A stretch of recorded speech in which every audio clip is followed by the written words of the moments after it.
Happy new year and welcome to blog होइन। अनि आजको हाम्रो ब्लगमा चाहिँ कहीँ गएको पनि छैन, के पनि गरेको छैन होइन। सो म तपाईँहरूलाई चाहिँ यहाँ किन के भन्न आएको भन्दाखेरि होइन, ह्याप्पी न्यू इयर। अनि यो अब नयाँ वर्षको तपाईँहरू सबैजनालाई शुभकामना छ होइन। यो 2081 सालमा पुरा गर्न नसकेको सपनाहरू सबै तपाईँहरू 2082 सालमा पुरा गर्नु होला होइन। आजदेखि 2082 साल हो हाम्रो। सो सबैजना सन्चै हुनुहुन्छ।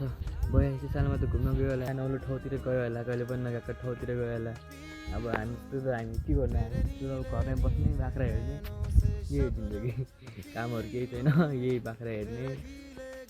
गाउँले पऱ्यो नि त, सर्या पर्या। अहिले मुस्ताङमा हुन्थ्यो गाई चाहिँ, सोच्नु त मुस्ताङमा चिला।